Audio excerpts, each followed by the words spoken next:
Hi and welcome to Cooking with the Gastro Nerd. I'm Julianne Fader, and if you want to be a master chef, you gotta learn how to make an omelet. In order to conquer the kitchen, you gotta first start with the basics. And there is nothing more crucial than knowing how to make a classic French omelet.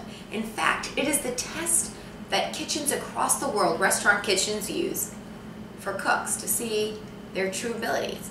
Because it's so simple, yet it requires paying attention and an understanding of basic technique. It's not complicated, and once I show you how, you will be an expert. To make a basic omelet, you'll need a few eggs, some kosher salt, water if you like your eggs fluffy, or of course you could put milk or cream if you want them creamy, a non-stick pan, crucial to have a non-stick pan, and then a little butter or oil, whatever you prefer, to put into the pan so it won't stick either. Let's get cracking! I have 3 eggs. I'm using whole eggs. You can use egg whites or some ratio if you're watching your calories and cholesterol. Whenever you're using eggs, especially when the eggs are the featured dish, they're the featured ingredient, buy nice eggs. Go get those, get them from Happy Chickens. And I'm talking about good old cage-free organic. It's worth it. They'll taste a lot better. Then I'm gonna really beat the shit out of these. I swear, you gotta scramble them, and you can just use a fork. Then I add my water right into here. Like I said, cream if you want creamier. I prefer water. I like them nice and fluffy. And then a little more pinch of a kosher salt to season and get all that flavor going. So just beat it up till it's nice and uniform. That's all it takes. And now it's time to go to the pan. So I have my non-stick pan on a nice and low heat. Low and slow is the name of the game here. I'm going to add a little bit of butter. You can add oil or Pam or what have you. I don't think a little butter will kill you. Maybe it will. So really just get it nice and just kind of melt. We're going to gently scramble these. Think of it as an act of delicate love. It's like a very, very light scramble. So I see it as like a 2-step process, going around the sides and pulling it in so nothing sticks. And by doing this, we're actually getting the eggs super fluffy. And that's the difference between a sucky omelet and a great omelet. It's really fluffy and also really juicy and tender. I know you're thinking juicy and tender, what the hell does that mean? Well, the French call an omelet, a correct omelet, baveuse, which literally comes from the word to drool. Bave means to drool.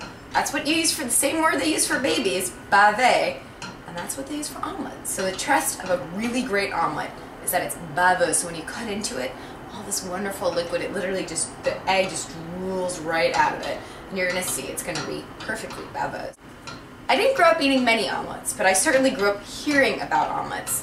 My grandfather, who fought in World War II, always talked about his time in France. I swear that man did not fight a war. He just sat in a cafe somewhere in Normandy just eating omelets. All he would talk about is anywhere you would go, the train station, everywhere, they would make the most perfect omelets. So I always wanted to experience that. And unfortunately, I find when you go out to eat, omelets are just generally disappointing. They're often dry and cakey, and they're not very exciting.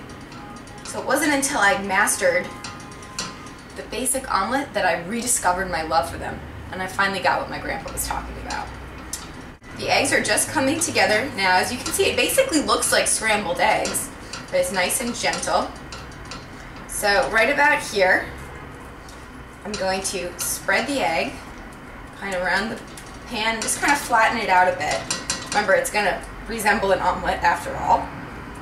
Alright, it's nice and uniform. It's still nice and drooly in the inside. I'm going to turn off the heat. Now, and remember, I'm using a rubber spatula because this is a non-stick pan and we don't want to scratch it, so a rubber spatula is super delicate. So here's the fun part, and I really love this. It's a great time to take out your aggression, get all these air bubbles out, and woo! I'm banging that pan because I'm getting all the air bubbles that have formed underneath. So now I'm just going to gently roll. You know, it might break up a little, but it's okay. It's not perfect. And then I'm going to roll out the omelet. Oh God, that looks perfect. Jeez, go me. and then just dump it out onto the plate. First test of a really great omelet. No color. No color whatsoever, meaning that it's not brown. It's as white as an egg could be. And that is the first test for true French omelet, mind you. The second test is just to go right into it. And as you can see, it's still drooling. Ooh, drooling. Yeah, that means it's perfectly baveuse. It's like we discussed. And it's so, it's moist and it's tender. The eggs are fluffy. Everything is right with this omelet. And it kicks the ass of any other omelet you will get in a diner any day. Or pretty much any restaurant. In conclusion, no color, nice and drooling. This is a perfect French omelet. Master this basic technique and you're gonna go on to master the rest of your kitchen. And enjoy a delicious omelet. This is just one of my favorite snacks now. I make this is my go-to meal, especially when you only have eggs in the house. It's my favorite form of eggs. Thanks for watching The Gastro Nerd. I'm Julianne Fader, and stay tuned for more delicious nerdiness to come.